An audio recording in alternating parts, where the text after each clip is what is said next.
into Wednesday's suicide bombing attacks in Oman. And the fact that the suicide attacks are believed to be carried out by an Al-Qaeda person in Iraq has raised more questions about the war on terror. Terrorism expert Alireza Jafarzadeh joined us this morning from Washington, D.C. to address those concerns. Sir, good morning to you. Good morning to you, Russ. Good to be on your show. When you take a look at this week's attack, what does that tell you about the strength of the insurgents at this point? I think, Ross, it clearly says that the insurgents are trying to take the battle beyond the Iraqi border. Instead of hunkering down in their bunkers in Baghdad, and based on the assumption that the best defense is a good offense, they're now trying to extend it to Jordan. It also is intended to send a signal to the moderate Arab countries in the region not to support the United States, not to support the political process in Iraq, and try to frighten the population and create question mark about the whole future of Iraq. Yesterday on the Early Show, the chairman of the Joint Chiefs of Staff, General Peter Pace, spoke on this issue. Let's take a moment to take a listen to what he had to say. You have murderers like Zarqawi, who has claimed responsibility for murdering innocents in Iraq, and I'm told now is claiming responsibility for murdering innocents in Jordan, who have nothing to offer other than fear, and the Iraqi people are not going to bow to that fear. Mr. Jafarzadeh, do you agree with that?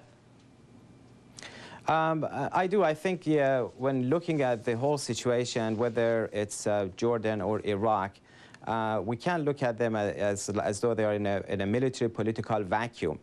You have to look at the whole picture.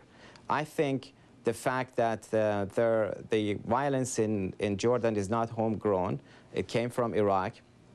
The violence in Iraq is also not homegrown. There's tremendous support coming both from Syria and Iran. Explosives, arms, money has been flowing into the Iraqi territory, targeting the Americans as well as the Iraqis. That needs to be stopped. Well, let me ask you something. In your mind, what does the United States, how does the United States stop this from spreading? I think the United States needs to do two things. One, to send a strong signal, both to Syria and Iran. It was very good to see today that Secretary Rice warned the Syrians about the repression there, called for the establishment of democracy in Syria. That needs to be coupled with a similar call in Iran, supporting the Iranian opposition groups there to put the Iranian regime in a defensive, and at the same time to reach out to more moderate voices within the Islamic world, particularly in Iraq, those who favor the political process, those who favor a modern democratic Islam, as opposed to those fundamentalists. We need to empower the moderate voices within the Islamic world, including in Iraq. Well, sir, very quickly, in your mind, when you look at all this, do you really think it's realistic at this point that the United States is going to win the hearts and minds of Iraqi insurgents? Well, I think it all depends, Ross, on how we look at it and how we pursue it.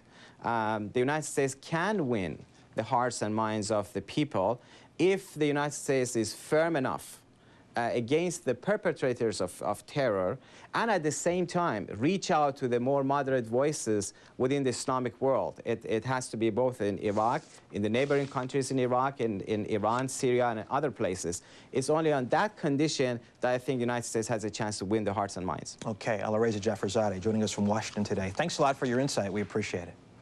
Thank you, Russ. Have a great day. Now over to Tracy. Thanks, Russ. Just ahead on the Saturday Early Show, a